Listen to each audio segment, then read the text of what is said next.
Alim kafenin yangi kiloluk somsasini hozir klientlarimizni bir qator obsuflarni eshitamiz. Yine yağı.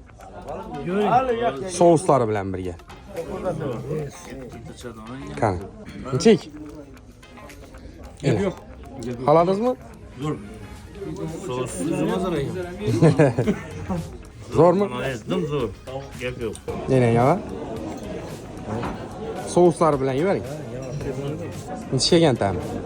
Xamirlari, go'shti, umuman o'zi. Xohladingizmi? Taqamasi zo'r. Tavsiya etamiz. Rahmat.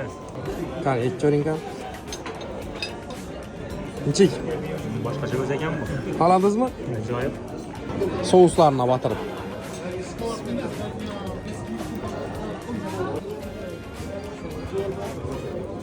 Ali bacar bilmesen yuvarlanır ha. Ana. Pivodan mıslar? Ha. Xohladingizmi? Rahmat.